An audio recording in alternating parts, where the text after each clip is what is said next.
Today we're going to look at the cardiovascular system, in particular the vascular shunt. This is for A2P students and my name is Claire Owen. We're going to cover today the benefits of warming up, the redistribution of cardiac output and the benefits of cooling down. When we're warming up, what we're aiming to do is gradually increase the blood flow or cardiac output due to a vascular shunt mechanism. This mechanism is when the arteriole's precapillary sphincters constrict or dilate to increase blood flow to the working muscles and away from the organs. You may have heard of this as the vasoconstriction and vasodilation, also known as the vascular shunt. When we're warming up, we're looking to increase our body and muscle temperature, which causes a rapid increase in the transport of enzymes required for energy systems and muscle contractions. Enzymes are catalysts that speed up the rate of contractions, and by warming the body's temperature, these become more active.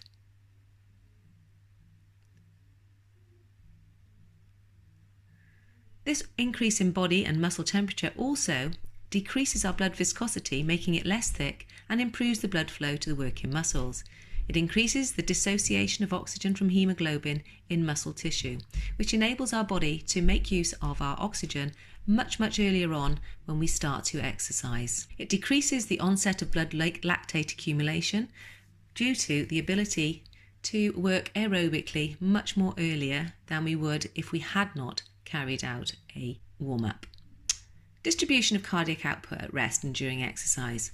At rest, only 15 to 20% of our cardiac output is supplied to our muscles, with the other 80 to 85% being supplied to the body's organs.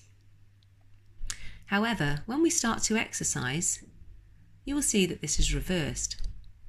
Now we have 80 to 85% being supplied to our working muscles as the exercise intensity increases. Therefore, there's a decreased percentage of cardiac output being supplied to the body's organs. Blood supply, however, is maintained to keep those organs functioning effectively.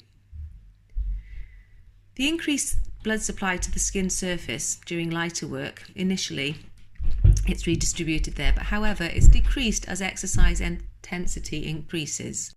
In the following video clip, I want you to take a look at these 400-metre hurdlers and consider the warm-up that they would have had to undertake in order to be ready for the race that they're just about to take part in. Once the athletes start to participate in the race, bearing in mind their warm-up will have helped with that distribution of cardiac output, but it still won't be at its maximum, with only possibly about 30 to 40% of their cardiac output being supplied to those muscles, and as their exercise intensity increases from the start, there will be that redistribution with those precapillary sphincters either vasodilating or vasoconstricting to ensure that the vascular shunt is supplying those working muscles with the nutrients required to continue to race at such a high intensity. The crowning moment of the season. McLaughlin in 4, Mohammed in 6. This is the final of the women's 400 metres hurdles.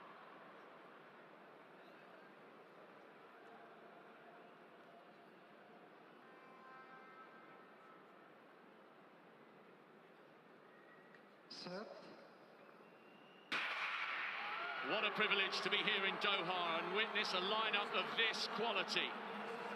Sprunger's gone out hard on the outside, so too has Dalila Mohammed, and Sydney McLaughlin already up on Clayton. It's the two Americans at the moment, but which one has saved enough? That's Mohammed. Looks so smooth as she closed down on Heinemer outsider. Little stutter there from McLaughlin. Remember to watch the clock here. It might take something very special to take this title. Lovely bend from Dalila Mohammed, but can she hang on?